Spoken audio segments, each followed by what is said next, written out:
Guys, it can't be a Real Madrid match without some drama. It just can't be. This is what we signed up for as fans. Just this roller coaster of drama. It's as simple as that. Real Madrid win. We beat Marseille 2-1 at the Bernabeu to kick off the Champions League. But man, this was a lot. This was a lot. A lot happened in this match. Right out the gates, a controversial lineup, a silly red card, 2 penalties. We'll get into that. And somehow Madrid escaped. Yes, I admit, we escaped with 3 points while being down to 10 men. There's absolute chaos. I don't know why we keep doing this to ourselves. But before we get into it, make sure you like the video. Please subscribe if you're new. The road to 1,000 subscribers is on. Thank you to all of you that have subscribed throughout this journey. Appreciate all of you. Let's get into it. Right off the bat, I want to start off with the injury news. So we all saw Trent go down in like the first 3 minutes, and it was a non-contact injury. Those are never good, guys. They're never good. It's reported that he's going to be out 6 to 8 weeks, which is just a huge blow, guys. It's a huge blow. This is the worst time for this to happen because I think he was just starting to settle in. With that being said, he's going to miss so many games. So many games. Espanyol, Levante, the Madrid Derby, Kairat Almaty, the Kazakhstan game, which I'm not too worried about, Villarreal, Getafe, Juventus, the Clásico, Valencia, and Liverpool. The Liverpool one stings the most because I'm sure he had this circled on his own personal calendar as the homecoming game for him. So that's a huge blow. It's brutal for him to be sidelined like that. I feel sorry for him, man. Hopefully he gets a speedy recovery, but hamstrings are tricky, guys. 6 to 8 weeks, that could fluctuate. Seriously, it could fluctuate. So it's a massive gap for Carvajal to fill in. And after receiving a red card, let's just say the timing, it couldn't be worse. It just couldn't be worse. But let's get into the game, specifically the first half. This was champagne football, guys. It was champagne football. This was Xavi ball at almost final form for me. This is the best that we looked. We dominated. You know, this was a tale of 2 halves. The first half, we were crushing it. We were. The goals weren't there. The goals weren't there. But chance after chance, breaking lines, running in behind. And Rodrygo, say what you want about the controversial decision of him being picked in the starting 11. He looked great, guys. He looked great. I don't want to hear it. I mean, you can let me know in the comments. Mbappé, razor sharp as usual. He's going for a Ballon d'Or, guys. It's obvious. He's been incredible. And we were through on goal multiple times. The man of the match for me overall, no question, Geronimo Rui. He was literally standing on his head in this match. He saved Marseille from being just absolutely blitzed with goals in the first half. Could have easily been 3-0 for us in the first half, in my opinion. This is where it all changes. This is where it all changes. Against the run of play, Dean brings the ball up. He sees Arda Güler. There's 2 defenders around Arda Güler. He passes him the ball. I don't know why, but he passes him the ball. Arda gets the ball, takes a touch, gets dispossessed, and he just stands there. He just stands there. There's no excuse for that. I don't care how young he is, whatever. Arda, you just can't do that. You can't do that. And so, you know, there's a little blame on Dean, but I'm giving 90% of the blame on Arda here. He didn't even track back. That just can't happen. So Marseille get on a break. Mason Greenwood slides it through to Timothy Weah, who was phenomenal, by the way. Go Team USA.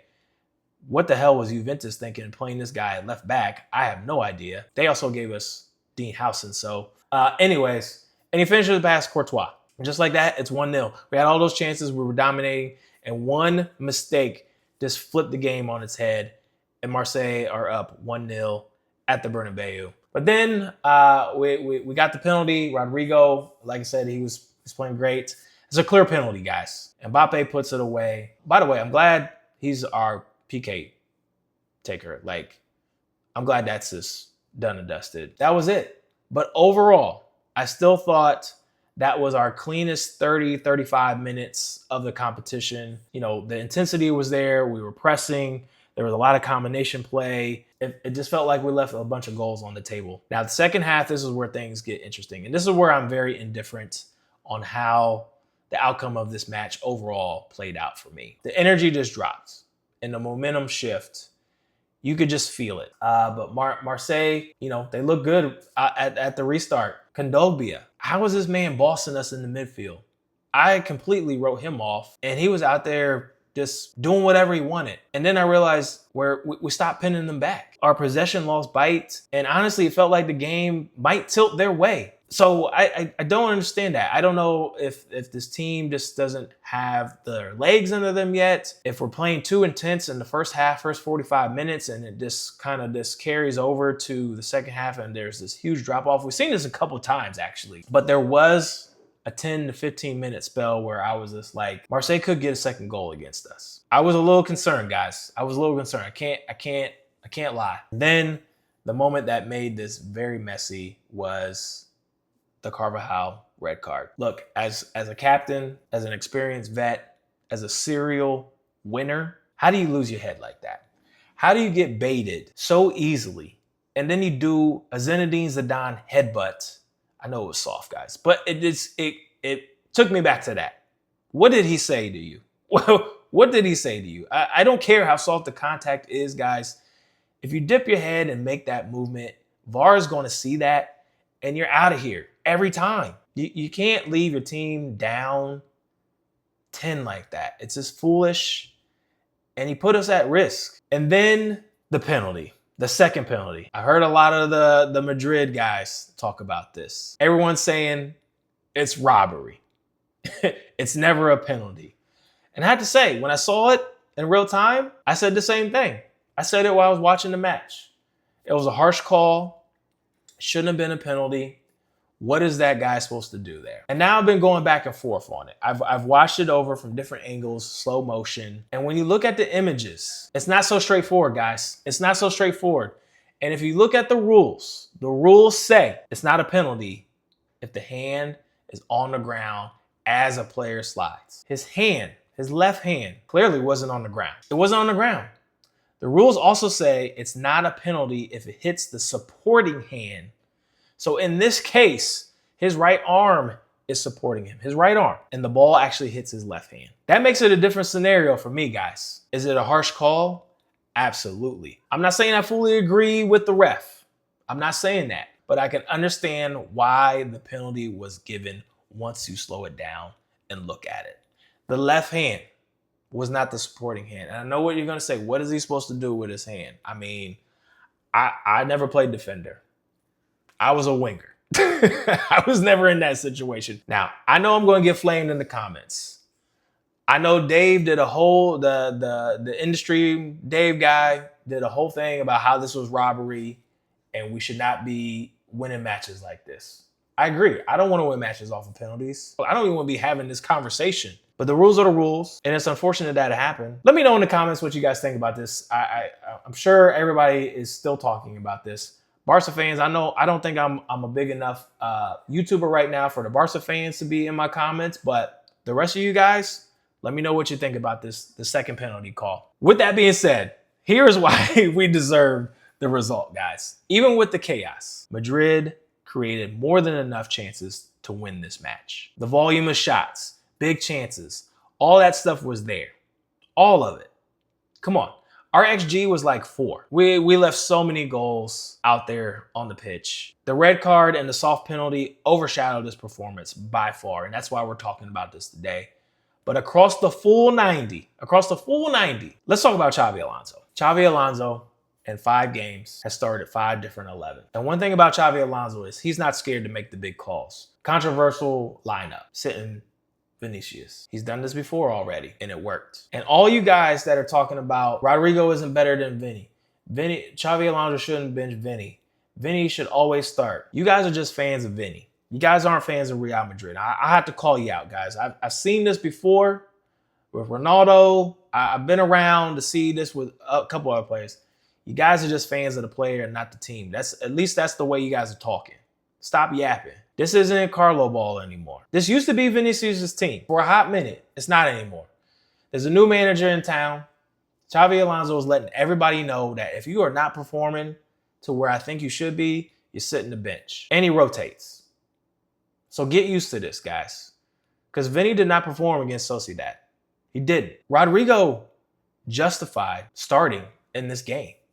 If you just look at his performance. And if Xabi Alonso is rotating on merit, Rodrygo made a case to start the next one on the left. Yeah, I said it. He made a case to start the next game on the left for me. Let me know in the comments. Am I crazy? That's just how I feel. Now, we can have this Rodrygo-Vinny dynamic. I feel like Vinny's ceiling is higher. He's still on that potential track. He's more explosive. He's a bigger goal threat in my opinion. But Rodrygo is calmer. He's smoother in link up. I don't care what you say. He makes cleaner, smarter decisions. And he's a different profile out there on the left wing. And in this match, that first half from Rodrygo should be the standard. It should be the standard. And if we're consistent, he stays out there until Vinny gets it together. Now, I know you guys can come back and say, Vinny scored against Mallorca. Vinny scored against Real Oviedo when he came off the bench against Oviedo. Let's just let Xavi cook. He knows what he's doing because in 5 games with 5 different starting 11s, he has 5 wins. Calm down. Stop yapping. Let Xavi do his thing. Vinicius will be fine. Rodrygo already put it out there that he wants to challenge Vinny for the left spot. Iron sharpens iron. This is good competition, guys. Stop it. Nobody's spot is guaranteed other than Mbappé and Courtois. Let's move on. Right wing, this is a puzzle, guys. Look, Franco, he's raw but dangerous, okay? You see the flashes, nutmegs, body feints, timing his runs, but the decision-making is not there yet. He does brilliant things, and then that final element just doesn't happen for him, whether it's finishing or finding the pass. He doesn't put it all together yet. And he's young, and that's normal. He has talent, but he's just not an every match starter for me right now. Brahim, for me, he's just a super sub. He's an impact sub.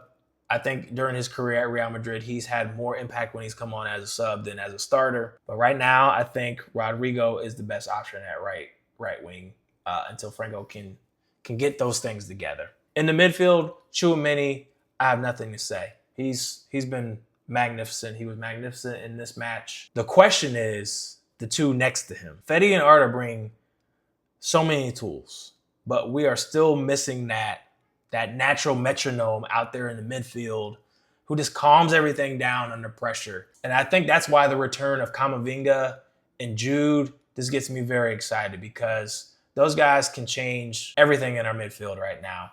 Camavinga, he's a ball-winning elite tackler, one of the best. He raises the floor immediately when he's out there. He can do so many things great, especially defensively. Jude, I know a lot of people were like, Arda can kind of replace Jude while he's out. That's not been the case, guys. Arda's been great, but he's not offering what Jude has. Jude is this, he's just on a different planet. Jude, he's that Swiss Army knife that we need. Ball recoveries, drive, goals, final third decisions. I'm kind of glazing a little bit, but Jude is this, he's an elite midfielder, one of the best in the world for a reason. So right now we have to keep the ball. We don't always run the game. With those two back, the midfield starts dictating play again, in my opinion. That's just how I feel. Moving on to the right back situation. Again, Trent being out, it's brutal. You never want this. Carvajal's red card kind of puts us into a tricky situation. I hope we don't put Fede Valverde out there at all. But Trent's going to be out for a while, guys. So get used to that. Now, Marseille deserve a lot of credit, guys. I highly underestimated them. And I think it was just because of Ligue 1. This team is cursed in the Champions League. They do pretty well in Ligue 1. And, you know, say what you want about that league. They showed me something. They went toe-to-toe with us, to be honest. And especially in the midfield, I was not expecting that at all. Kondogbia was very influential in the midfield. He was bossing. And Timothy Weah, like I said, he was electric. We're going to wrap it up with some player shout-outs. Courtois, he made some big saves. Wasn't too busy, but he made some big saves when he needed to. Rodrygo, best attacker in open play. He set the tone for me.